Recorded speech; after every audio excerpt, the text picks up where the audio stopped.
Les vraies voix Sud Radio, 17h-20h, Philippe David.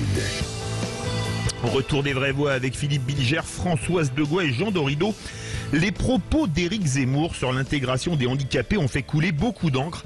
Mais ce n'est pas de ceux-ci dont on va parler aujourd'hui dans les vraies voix, mais de l'intégration de ces enfants qui, comme leur famille, méritent mieux que des polémiques politiciennes. En effet, malgré la loi pour l'égalité des droits et des chances, la participation et la citoyenneté des personnes handicapées du 11 février 2005, dite loi handicap, il reste beaucoup à faire pour l'intégration des enfants handicapés en France, à tel point que nombre de familles doivent envoyer leurs enfants en Belgique, où plus de 7000 enfants ont trouvé refuge, ce 17 ans après le vote de cette loi. D'où notre premier débat, l'intégration du handicap dans la société passe-t-elle par l'école? Et vous êtes 54% à dire oui sur Twitter.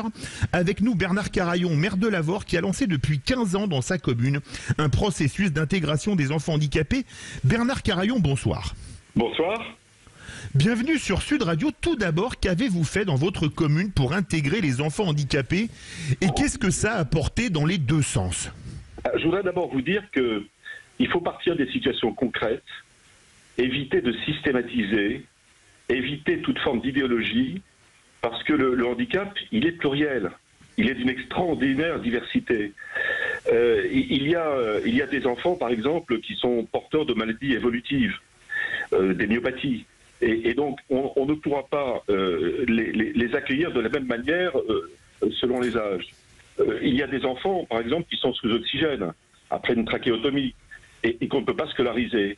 Ça veut dire quoi? Ça veut dire qu'on ne peut pas placer systématiquement dans des centres spécialisés des enfants handicapés. On ne peut pas inclure systématiquement non plus des enfants, encore une fois, parce que le handicap est très différent d'un enfant à l'autre.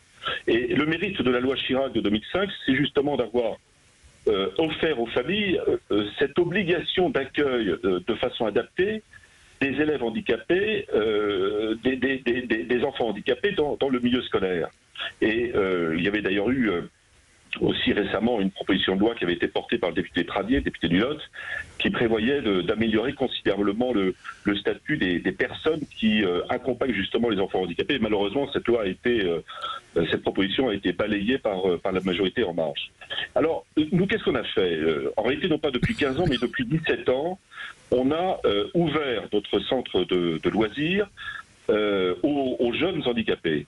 On a été les premiers, je crois, en Midi-Pyrénées, parmi sans doute les premiers en France. Il y a eu beaucoup de résistance psychologique au départ à surmonter. On a accueilli au départ un ou deux enfants lors d'un mois d'été. Puis les résultats ont été extraordinaires. C'est-à-dire qu'il y avait de l'amour et de la tendresse des deux côtés. Vous voyez, j'en parle avec émotion parce que j'ai reçu des parents qui pleuraient devant moi de joie parce que leurs enfants avaient été traités de manière tendre par les gamins qui avaient la chance de vivre normalement. Maintenant, on en a 8 à peu près durant les 2 mois d'été. On a formé 3 animateurs qui, dans le temps périscolaire, c'est-à-dire le mercredi ou hors des moments de la scolarité normale, accueille des enfants handicapés toute l'année. Donc pendant les 4 vacances scolaires et durant tout le temps périscolaire et extrascolaire, c'est-à-dire durant les ALAE, on a des animateurs spécialisés. Et puis en plus, on a des classes Ulysse, des classes de 12 enfants. Ce qu'il faut savoir, c'est qu'il faut bien sûr adapter les écoles à ces handicaps, par exemple faire évoluer les toilettes, acheter ce qu'on appelle des verticalisateurs qui permettent de transférer un enfant de la station assise à la station debout. Certains enfants assistent à tous les cours dans la classe Ulysse, mais certains assistent à des cours dans les classes, je dirais, dites habituelles, s'ils ont le niveau. Donc on peut parfaitement adapter avec souplesse les situations. On va donner la parole aux vraies voix, Bernard Carayon, pour qu'elles échangent avec vous, Philippe Bilger. Monsieur le maire, mon cher Bernard, pardon d'aller vers un débat qui sera sans doute moins élevé que celui que vous venez de nous proposer.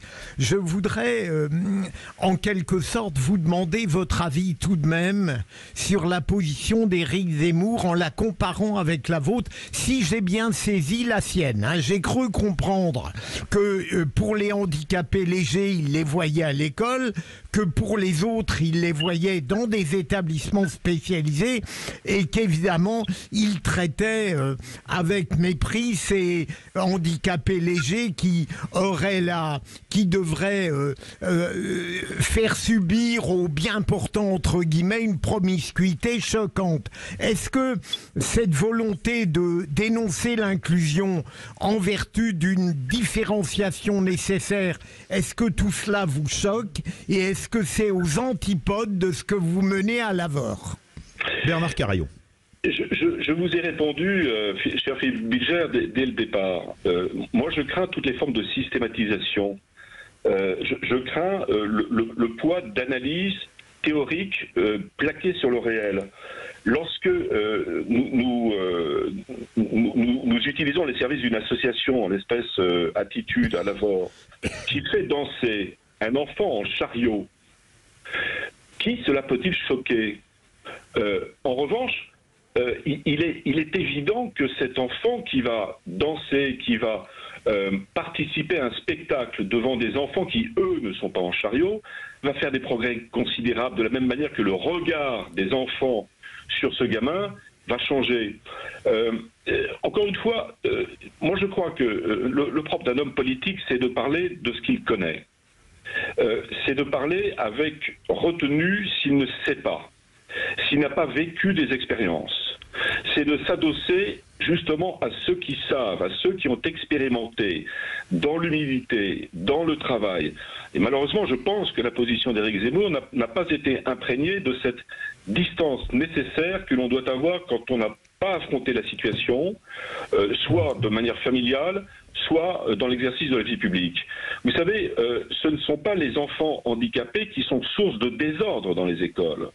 Il y a des voyous, en revanche, que l'on maintient dans le système scolaire et que l'on devrait écarter d'un système scolaire normal pour éviter à la fois ces désordres et l'appauvrissement du niveau de la scolarité. Mais le handicap, c'est pas une prison. Et de même, le jeune handicapé n'est pas un préjudice pour le niveau scolaire. La compétitivité, cher Philippe Bilger, se nourrit également de l'humanité. Une âme saine dans un corps sain, dit-on en général. Ça veut bien dire qu'on doit se nourrir d'une différence qui est liée à un accident de la vie ou à un accident génétique, et que cette différence doit enrichir la personne qui n'a pas ce handicap, parce qu'on sait aussi que le regard de celui qui n'est pas handicapé porté sur l'enfant handicapé va changer. Et moi, je l'ai vu. Vous savez, l'école, c'est le début d'une vie normale, en quelque sorte, pour l'enfant handicapé. Et ce n'est pas un hasard, d'ailleurs, si le législateur a fixé un taux d'insertion obligatoire dans les entreprises et dans les services publics, un taux, je crois, de 7%. C'est pas une œuvre de charité. Il ne faut pas le prendre comme une œuvre de charité ou comme un regard de pitié, mais simplement comme l'occasion de faire des progrès collectifs. Françoise Degois, je vous demandais aux vraies voix et à Bernard Carayon de ne pas être trop long parce que ça réagit beaucoup au standard. Françoise Degois. Rien, pour moi c'est très clair. J'aime la modestie de Bernard Carayon. Je voulais vraiment saluer Jacques Chirac parce que depuis Jacques Chirac, sur le handicap, c'est vraiment un désert quand même. Hein. Il n'y a vraiment pas grand-chose qui a été fait. On sentait que Jacques Chirac on avait fait une grande cause nationale, a beaucoup avancé et puis plus rien. Je dirais juste, et je le redis, que la règle, c'est l'obsession de l'inclusion systématique, ce que n'a pas fait Éric Zemmour, et je suis d'accord avec la sagesse de Bernard Carayon, qu'on ne connaît pas un sujet aussi profond, qui heurte autant les consciences et qui heurte autant les familles et les souffrances, on se tait. Je pense qu'il aurait mieux fait de se taire. Bernard Carayon. Je crois que il n'y a pas évidemment assez de centres spécialisés. Il y a des files d'attente, je crois. Sinon, il n'y aurait pas 7000 petits Français en Belgique. Hein. Mais naturellement, il y a des files d'attente dans certains centres d'une centaine de familles. C'est pas le seul problème. Se pose également la question de l'accueil des 18-21 ans. Jusqu'à 18 ans, on est mineur, et il y a des centres spécialisés pour les mineurs, et puis il y a des centres pour adultes qui commencent à 21 ans. Eh bien, figurez-vous qu'entre 18 et 21 ans, c'est la croix et la bannière, c'est la galère pour essayer de placer dans des centres spécialisés des enfants. Il n'y a pas assez non plus d'ASH ou d'AVS, c'est-à-dire d'agents d'éducation pour désignés par les MDPH pour accompagner les enfants. Il n'y en a pas assez. Et il faut leur donner un statut, parce que la plupart vivent dans des conditions extrêmement précaires. Enfin, il n'y a pas de véritablement de statut. C'était le sens de la proposition d'Aurélien Pradier, qui était une proposition extrêmement juste et pertinente. Mais le problème se pose également au moment de la retraite. Lorsque des personnes handicapées ont une activité professionnelle dans des centres spécialisés, figurez-vous que lorsqu'ils passent à la retraite, ils ne sont plus handicapés, ils ne sont plus que retraités. Et moi, je connais une famille tarnaise qui a perdu, le père et la mère ont maintenant 80 ou 85 ans, qui ont perdu il y a quelques années leur enfant qui avait 60 ans. Ils avaient l'angoisse au cœur à l'idée que leur enfant leur survive, parce qu'ils ne savaient pas comment leur gamin pourrait survivre. Terrible, terrible. Jean Dorido, court, parce qu'après on part au 0826 300 300. Non mais écoutez, très court, vraiment je rejoins tout ce que j'entends. Enfin vraiment, un enfant, c'est vraiment, il n'y a rien de plus terrible pour un enfant que de s'entendre dire qu'il n'est pas normal. Et le fait d'aller à l'école, d'être comme tout le monde, d'avoir son cartable, ses cahiers, c'est absolument sensationnel. Ça fait faire des progrès absolument prodigieux, parce qu'il est comme tout le monde, il va à l'école, et c'est vraiment notre fierté à tous quand on rend ça possible. Justement, on nous appelle de Montpellier, c'est Marc. Bonsoir Marc. Bonsoir. Bonsoir. Vous êtes éducateur spécialisé et vous voulez témoigner. Je suis éducateur spécialisé en ITEP, Institut thérapeutique, éducatif et pédagogique, pour des enfants qui souffrent d'un handicap psychique.